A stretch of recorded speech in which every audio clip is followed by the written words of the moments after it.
Forscher entdecken unterirdische Bunkeranlagen der Nazis. Wir haben ja auch eine Messung gemacht mit dem Georadar, wie ein Tunnel lang geht und sogar eine Anomalie von Metall. Bis heute sollen sich in den unterirdischen Bunkerkomplex, der für Fernbomberflugzeuge gebaut wurde, Waffen für den Endsieg befinden. Der Luftwaffensoldat hat gesagt, hinter der Türe würden Waffen liegen für einen Endsieg. Diese geheime Anlage wurde vor Abrücken der deutschen Streitkräfte versiegelt und getarnt. Doch nach dem Krieg kam die Stasi der DDR dem Geheimnis auf die Spur. In einer streng geheimen Operation ließen die Agenten der Staatssicherheit einen Zugang zu dem gigantischen Bauwerk durch Bagger freilegen. Haben die 1964 gebuddelt von der Stasi mit dem Bagger? Hier siehst du den Wall. Ja. Na? Ah, das ist Abraum, das haben die rausgeholt. Das genau. Zeitzeugen sagten aus, dass man sogar bis in das Innere der Anlage vordringen konnte und dass Kisten mit geheimem Inhalt geborgen wurden. Die Kisten rausgeholt haben, die so in der Größe von einer Bierkiste waren. Was fanden die Agenten der Staatssicherheit in den Bunkern? Die Bundesregierung hat nach eigenen Aussagen keine Kenntnis von den unterirdischen Bunkeranlagen in diesem Wald. Und das, obwohl die DDR eindeutig Nachweise für Bunker hat. Wissen die bundesdeutschen Behörden wirklich nichts von diesen Bunkern oder wird hier ein Geheimnis auch fast 80 Jahre nach Kriegsende bewahrt? Die Forscher sind dem Geheimnis dicht auf der Spur. Was versuchten die Nationalsozialisten vor dem Feind zu verstecken? Was befindet sich wirklich unter dem Lainerwald? Der Oberförster hat noch zu mir gesagt, da gingen massive Betontreppen runter. Aha. Und mehrere Abzweige gingen auch ab.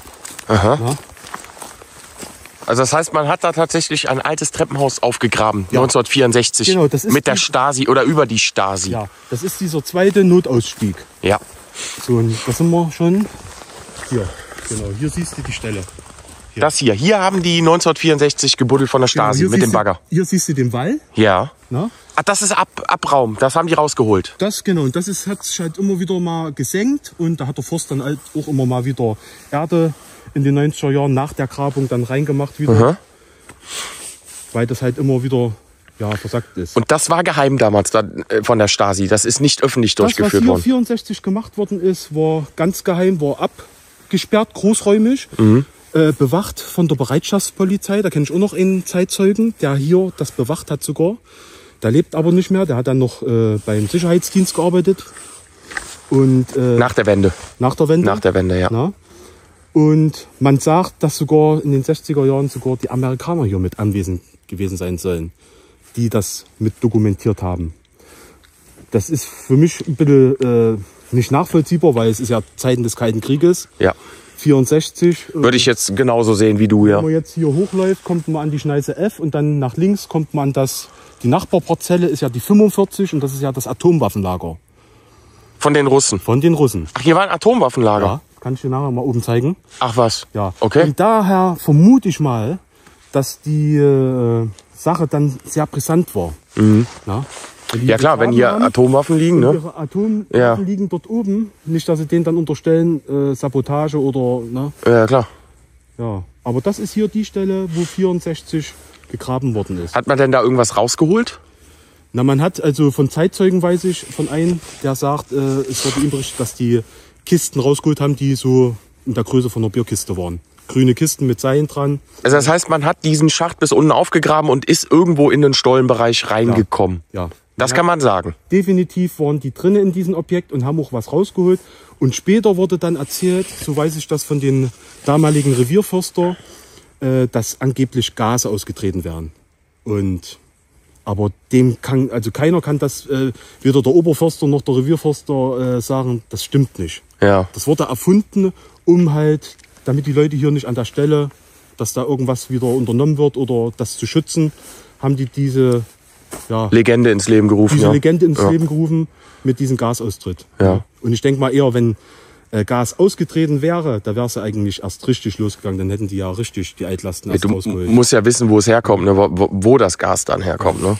Und vielleicht waren es auch nur normale Fäulnisgase oder das weiß man ja nun nicht. Interessant. Also war man hier irgendwo drin? Meinst du denn, man hat im Rahmen dessen, wenn man schon unten war, das gesamte Areal erkundet? Also auch den Hangar? Oder diesen Tunnel? Oder meinst du, man hat einfach abgebrochen? Man hat alles tatsächlich? Also ich weiß von den Kampfmittelräumdienstleuten, der eine hat mir mal gesagt, der den Bagger hergefahren hat, dass das ja auch am Ende bloß die Steigbügenhalter waren von der Stasi. Ja, ja, klar. Die hatten den Auftrag, weil wo die das Treppenhaus freigelegt hatten, schon bei der Freilegung des Treppenhauses waren Bomben da, die entschärft werden mussten. Und dann war unten an dieser Stahltür auch... War eine Stahltüre drin? War eine Stahltür drin und davor war eine Fliegerbombe. Und die musste entschärft werden. Und dann haben die mit dem Bagger oben halt die Türe halt rausgerissen. Und mehr weiß er auch nicht, weil die durften nicht rein. Die mussten nur diese Kampfmittel ja entsorgen oder entschärfen. Aber was dann letztendlich rausgeholt worden ist, den Inhalt, entweder wissen sie es und haben es nicht sagen dürfen. Das ist jetzt aber auf jeden Fall... Hätte die Zeit denn ausgereicht dafür? Waren die so lange da, dass man hätte einen großen Tunnel oder einen unterirdischen Hangar erkunden können? Ja. Die Zeit war da. Die war da. Wenn die einmal den Zugang freigelegt hatten und das Treppenhaus und dann bist du ja in das Treppenhaus rein und dann bist du ja am Tunnel. Und von außen war die Bereitschaftspolizei, die das abgeschützt hatte, dass hier keiner reinkommt. Ich kenne sogar noch an der Talsperre Schembach, da gibt es noch einen alten Waldarbeiter, der hatte damals im Prinzip den Auftrag gehabt, der hatte auch mit Sprengstoff auch und Kampfmittel auch Erfahrung. Der hat dann immer mal die Gräben freigesprengt, damit das Wasser wieder ordentlich ablaufen kann. Und der hat mir das auch nochmal bestätigt, dass das großräumig abgesperrt war und dass da wirklich keiner ran durfte. Nicht mal der alte Revierförster. Der musste vom Oberförster, hatte der die Anweisung, sich fernzuhalten von der Grabungsstelle. Draußen zu bleiben, ja. Ja. Später dann 96, wo alle beide Förster hier anwesend waren, Oberförster und Revierförster, hat noch der Oberförster gesagt zum Revierförster, dass er sich wundert, dass der Revierförster nicht mal unten gewesen ist. Ja. Und selber zu mir hat er gesagt, ich kenne ihn ja noch persönlich, habe den damals in Berlin besucht, wo er umgezogen ist, in Friedrichshagen. Und da hat er selber immer gesagt, er wäre nie unten gewesen. Aber ich hatte immer das Gefühl bei diesem Interview, dass er mir da nicht so ganz die Wahrheit sagt. Und sind halt auch so die Seilschaften von früher, die mussten ja auch ganz eng mit Stasi zusammenarbeiten. Und wer weiß, was da für eine Verpflichtung unterschrieben hat. Ja, ganz genau, ja. Und ich denke mal, das wird damit zusammenhängen. Ja, und die Seilschaften funktionierten ja auch lange bis nach der Wende. Ja. Wahrscheinlich sogar noch bis heute, ne? Dass diese Strukturen immer noch intakt sind. Deswegen vermute ich, dass wenn die Förster, so wie wir jetzt hier stehen an dieser Stelle, wenn die sagen, hier haben die 64 gegraben und jetzt ist jemand da mit Grabungsgerät, die gehen natürlich auch erstmal mit ihren Gerätschaften, Bodenradar und Metalldetektoren, gehen die hier durchs Gelände. Wenn die hier nicht angeschlagen haben, okay, und haben da unten angeschlagen, okay, dann haben sie gegraben, haben aber nur Schrott rausgeholt, dann hätten sie doch sagen können, okay, dann gehen wir jetzt mal wirklich an die Stelle da wo es damals war, ja. Warum sind sie nicht hier rangegangen? Ja. Das ist die große Frage, die ich mir stelle. Ja, wer hat denn da noch den Finger drauf, dass man da nicht buddeln darf oder irgendwas? Und habt ihr denn hier mal gemessen? Nee, hier wollen wir auch noch nicht messen. Für mich war nur immer hier hinten dieser Bereich der 6 sehr interessant. Wie tief ging das denn runter? Hat man da ungefähr eine Angabe? Ja, also mindestens 20 Meter. 20 Meter, 20 Meter. Ja. Das ist ja auch so... Kommt man mit dem Bodenradar so tief von euren Leuten? 20 Meter? Ich denke schon. Der Peter mit den großen, ja. Ja? Ja. Gut. Dann wissen wir ja Bescheid. Ja. Und man sieht auch hier schön an der Stelle, hier sieht man sehr schön, das Plateau. Der Tunnel geht im Prinzip hier lang, wo es flach ist hier. Ja. Das ist aufgeschüttet. Ja. Und wenn wir jetzt mal hier reingehen,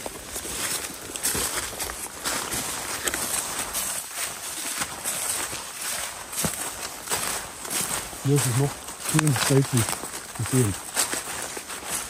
Das ist alles unnatürlicher Aufschüttung. Ja, exakt. Ja, weil hier läuft der Tunnel lang.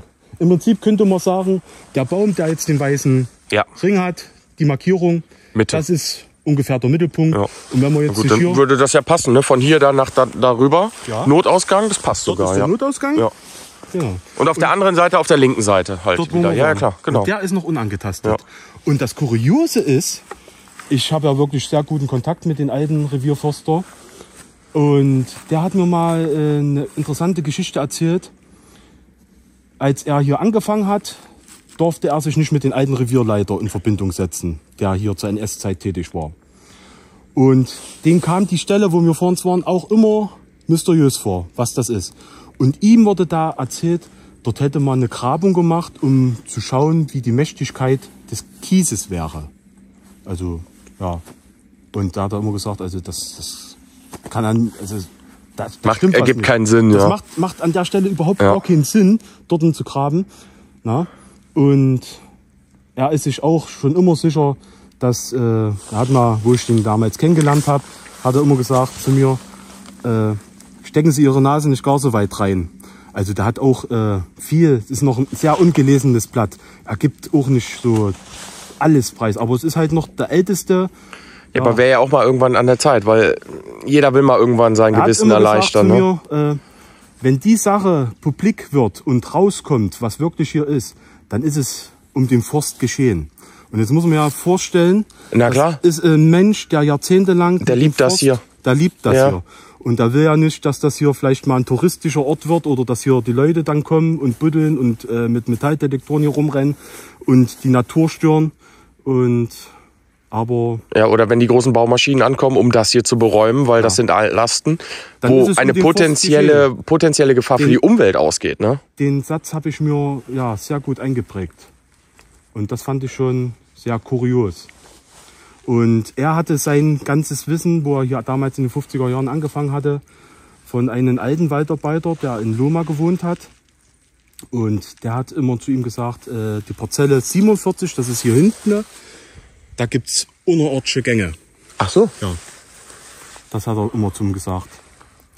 Und komisch, wenn nichts hier sein soll, dass jeder von unterirdischen Gängen spricht. Ja, ne? Das ist ja das ganze Himmelsreich auf der alten Karte. Ja. Und der Pfennigberg. Ja. Und in diesem Pfennigberg bin ich mir auch sicher, gibt es unterirdisch garantiert, sind Anlagen entstanden, die mit der Kriegsrüstung zu tun haben. Flugzeugproduktion oder Munition. Wir hatten ja in Altenburg die Hasag. Na, das ist ja auch großer mitteldeutscher Rüstungsbetrieb gewesen. Hugo Alfred Schneider AG. Na, die größte in Leipzig dann noch. Und also ergibt ja Sinn, ne? Ja.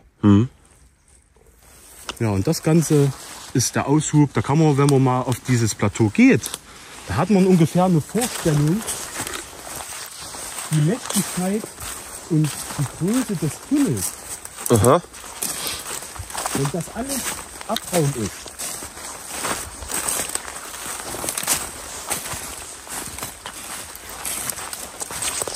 Wenn wir hier schön an der Flanke langlaufen, dann sieht man auch mal den Höhenunterschied. 4, 5 Meter, ne? Vor uns ist der Tunnel. Ja. Und jeder, der ein Grundstück hat und auch mal was geschachtet hat, eine Leitung verlegt hat, einen Aushub gemacht hat. Das ist doch... Also du meinst, die haben das oberirdisch aufgefahren und dann... Dieser Tunnel ist in einer offenen Bauweise entstanden. Ah, okay, gut. In einer offenen Bauweise. Ein riesengroßer Graben wurde hier ausgehoben. Und ja, wenn du einen Schacht ziehst für eine Leitung, schmeißt du das Erdreich auch daneben, fertig. Und das ist dann halt noch der Abraum, was übrig ist. Weil anders erklärt es sich nicht natürlich, weil der Abraum von hier drüben, von der großen Kiesgrube, der ist alles über die Schneise 4 abgefahren worden. Ja. Und man geht da nicht die Flanken hoch. Richtig. Ab. Ja, exakt. Das ist alles geradeaus rüber zur Verladerampe gebracht worden. Dort gab es die Züge, die wurden beladen mit dem Abraum, was von der Leipzig-Ringschen Kiesgrube ist, und wurde abgefahren. Und das hier ist auf jeden Fall, dann können wir noch ein Stück reingehen. Das ist Wahnsinn. Also, wie gesagt, es gibt ja, ich habe mich damals 2014, lebte noch dieser Zeitzeuge, Klaus Scheler, heißt dieser Mensch, der hat auch ein Buch publiziert über seine Erfahrungen nach dem Krieg. Und da hat er dieses Ereignis, was er als Junge da erlebt hat hier in der Leina, auch niedergeschrieben. Und ich habe selber noch mit ihm persönlich Kontakt damals gehabt und telefoniert. Und er hat selber mir das erzählt, dass der als junger Mensch in der Kiesgrube rumgestromert ist und dann von einem Luftwaffensoldat gesehen worden ist. Und dann durfte der mal auf so eine Lore mit drauf. Und in dieser großen Kiesgrube gibt es diese 2 Stolleneingänge. Ist in einen Stolleneingang rein, sieht man auch schön auf Luftaufnahmebildern. Kam zum Kreisbogen und kam auf der anderen Seite wieder raus. Und ja, hier sieht man noch mal richtig das alles. Ja, genau. Und da vorne ist die Kante, da geht es dann wieder runter. Da haben wir eben von der anderen Seite drauf geguckt. Jetzt sieht man es ja gut, weil die Vegetation runter ist. Sonst wird es Über dem Graben quasi. über den Graben. Da, ja. Genau, und dann sieht man ein Plateau. Das ist die restliche Erde, die noch übrig geblieben ist von diesem Tunnelbau. Na? Ist ja Der Aushub. Der Aushub. Der Aushub, Der ja. Aushub, die setzen Das ist ihre genau Betonschalung rein. dieser Bereich, ne? Ja. Bis da oben, bis dahin. Und die werden wahrscheinlich, da ja Leixenring hier und Ebert Betonwerke ansässig waren, haben die diese Leixenringschen Formsteine genommen mit Nut und Feder und werden das, ja wie Lego kann man sich das vorstellen, gemeiert haben und Erde drauf. Und es bleibt aber definitiv vom Hohlraum Erde übrig. Und das haben die natürlich nicht hier sonst wie weit weggefahren. Ja, klar. Unmittelbar hier aufgeschüttet. Aufgeschüttet, ja. Ja, wenn man jetzt hier sich an die Kante stellt, dann sieht man wieder unten die. Wo die Flugzeuge geparkt haben, Ja. ne? Die Boxen. Und wenn die in Alarmbereitschaft waren, mussten die ja auch sich irgendwo wetterbedingt sich niederlassen, ne? Ja. Dass die nicht durchnässt werden. Ja, klar.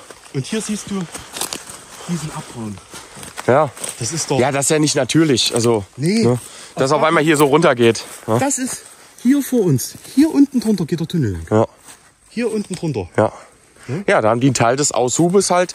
Klar, das ist das, was der Tunnel verdrängt hat, weil man muss ja wieder Erde drüber kippen. Das, was übergeblieben ist, ne? Es kann natürlich auch sein, dass hier auch diese Erdmassen auch noch mit von diesen Flugzeugunterstellungen. Ja, aber das ist nicht so viel. Aber na, Also um diese Stellung da auszugraben, das ist nicht so riesiges Material. Vor allen Dingen das so weit zu schleppen. Oben drauf geschüttet Ja, klar. haben. Natürlich, dann brauchst du gar nicht so Aber das tief noch, runter. Ja, klar. Das ist Ja. gigantisch. Ja. Das ist wirklich. Ja, und der Rest ist wieder reingekippt worden. Und das ist übergeblieben. Das ist das, was der Tunnel, dieser Hangar verdrängt, ne? An Erdreich. So würde ich jetzt einfach mal. Und wenn man hier das, schön sagen. hier ist auch eine schöne Linie, Ja. dann ist auch eindeutig dann der Tunnel zu sehen. Bist du gewesen mit dem Georadar? Ne, hier sind wir noch nicht gewesen, aber hier will ich mal gerne noch messen. Und wirklich dann ein eindeutigeres Bild. Na? Ja. Aber für mich ist diese Stelle auch sehr interessant. Na? Aber mein Hauptmerk ist an der anderen Stelle, weil hier war ja schon 64. Richtig, da war schon jemand drin, ja, ja. Da war ja schon jemand Ja, drin. ich kann dir folgen. Und wenn da welche drinne waren, dann ist nur noch wahrscheinlich Altlasten vorzufinden, was die nicht haben wollen. Genau, richtig. Das willst du doch nicht jetzt haben. Ja. Und da bin ich mir sicher, ist das. Aber ich will da trotzdem rein. Also, ne, Das ist da ich drin. will da mal durchlaufen. Ich denke mal, du auch, weil du bist Auf seit jeden über Fall. 10 Jahren hier an der Recherche. Ne? Das wäre ja auch so ein krönender Abschluss, vor allen Dingen, dass du richtig gelegen hast über all die Deswegen ist es Jahre. am interessantesten, erstmal die obere Stelle dort aufzufahren. Ja. Weil wenn die von Erfolg dann gekrönt ist, dann kann man auch kannst sagen, du auch hier, ja. die Tunneltheorie Genau. könnten wir auch noch mal gucken.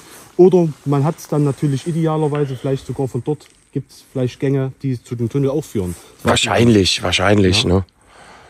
Wenn das irgendwie auch da, die haben ja alles irgendwie miteinander verbunden. Aber es können auch autarke Anlagen sein, ne? Ja. Das ist, also ihr seht eindeutig, das ist künstlich aufgeschüttet, ne? Ja. Mit dieser Bruchkante oder ne, Steilkante, das ist schon. Das kann man könnte das mal jetzt abschreiten und mal ausmessen. Dann kann man das mal ausrechnen, wie viel Kubik Erde hier liegen. Das Ja, ist, wenn hier ein LKW mal abkippt, das ist ja. das ist, fällt gar nicht auf. Das fällt gar nicht Wie auf. gesagt, der Zeitzeuge hat ja gesagt, 220 Meter ging es da rein. Ja. So, und das passt. Ja, aber ist der als Kind schon in der Lage gewesen, einzuschätzen, was 220 Meter sind?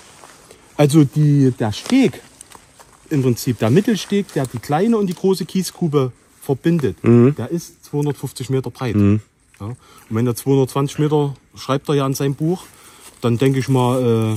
Ja gut, das kann eine nachträgliche Information sein, weil er das nachgemessen hat. Ne? Gut, wichtig ist halt nur, dass der als Kind dann damals sagte, er durfte da mit der Lore rein und rausfahren. Ne? Und es ist ja auch sehr abschüssig vom Kaserngelände hier. Na, wenn man überlegt, wie weit hinten die Offiziersheime und die Mannschaftsheime sind, dann macht das schon Sinn hier. Wenn hier Flugzeuge geparkt sind, die aufmunitioniert sind, ein Flugzeug, Bombenlast 3,5 Tonnen.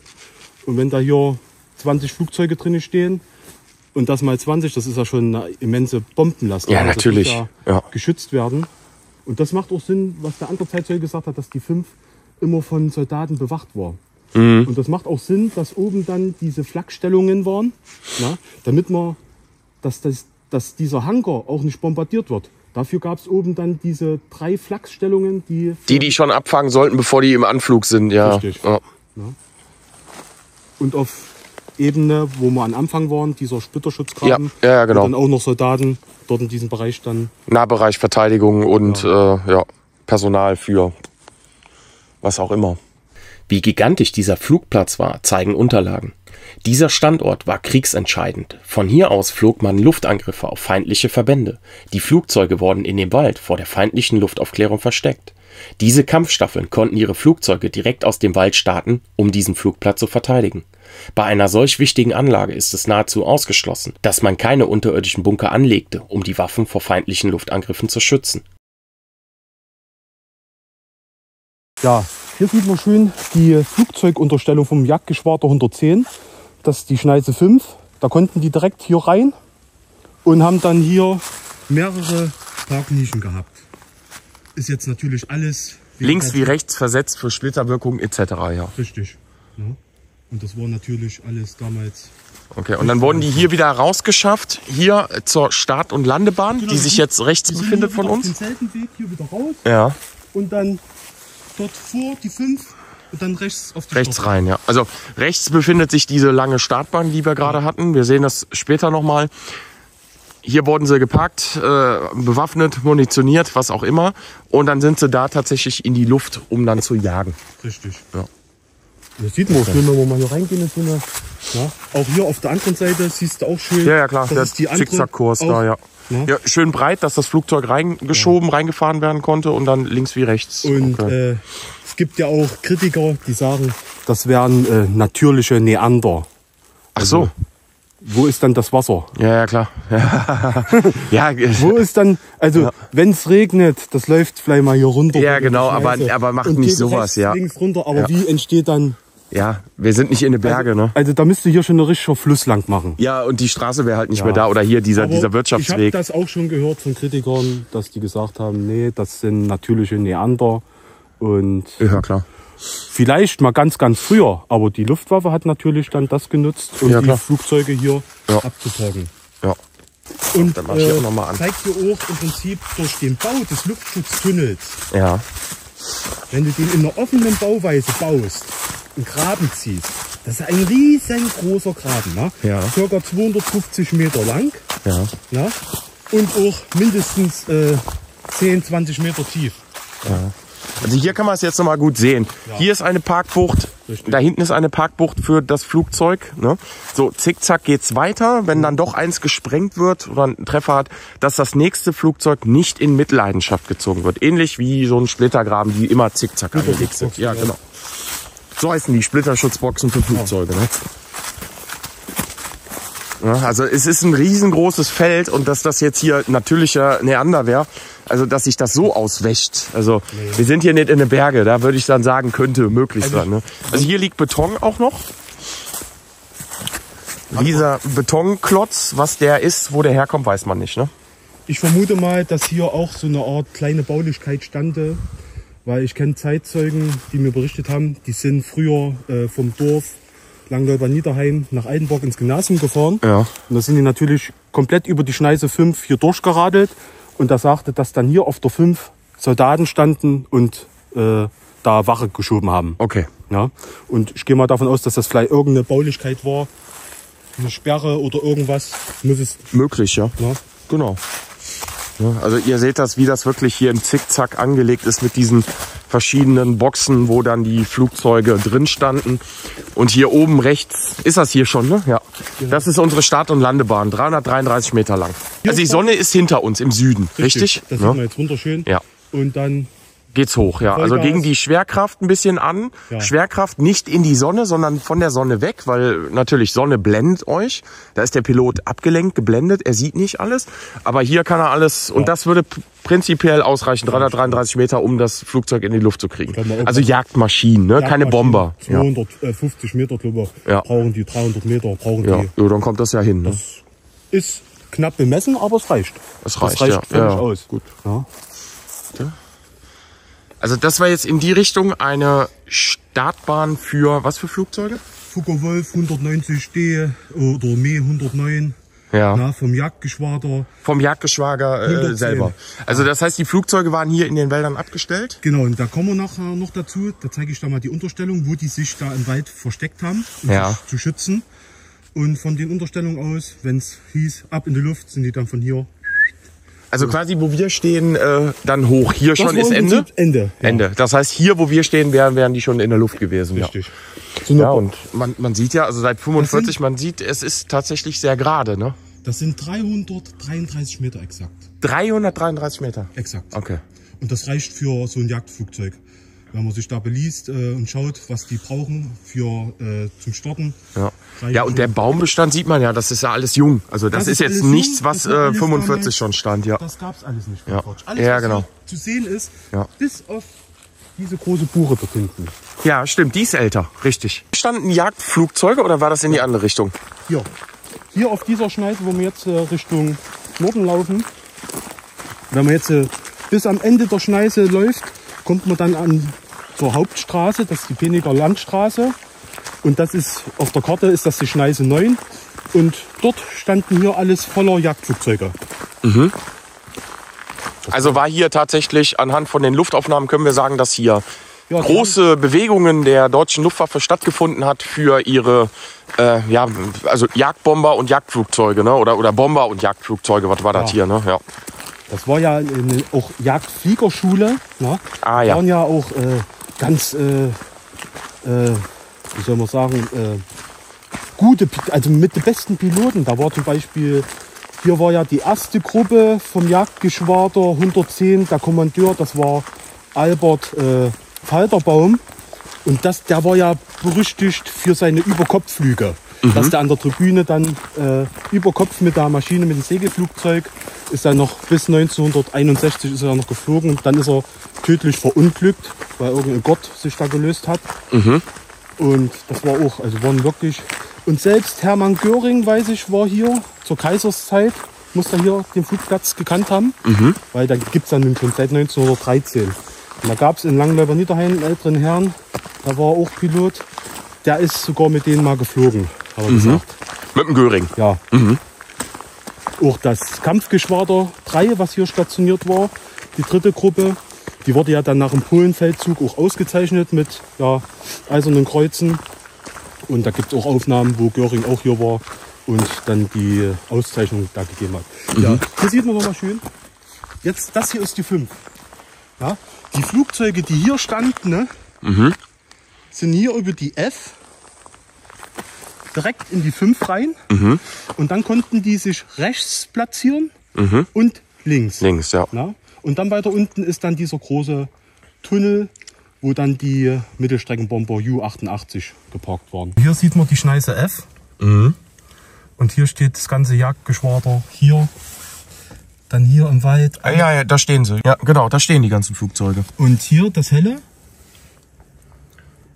Das ist im Prinzip auch ein Flugzeughangar, wo auch die Jagdflieger bombensicher abgestellt worden sind. Der wurde dann noch von der Sowjetarmee nachgenutzt. Das hat mir auch der Förster bestätigt. Unterirdisch? Ja. Okay. Da standen Urals drin. Okay. Und hier in dem Bereich waren dann später dann die Blöcke errichtet worden, wo dann die Offiziere mit ihren Familien gelebt haben von der Sowjetarmee. Selbst hier im Wald sieht man. Ja, da sind auch noch vereinzelte. Hier auch. Ja. Das ist ja nur der ganze Wald ist voller Flugzeuge. Das ist ja nur ein Ausschnitt von diesem kompletten Luftaufnahmebild. Die stehen da alle rum. Ja. Das ist irre. Es geht spannend weiter. Die Forscher sind auf höchst brisante Unterlagen gestoßen, die bereits eindeutige Hinweise geben, dass der Untergrund unter dem Lainerwald mehr als nur ein Lagerort für streng geheime Waffen für den Endsieg ist. Was befindet sich wirklich unter unseren Füßen?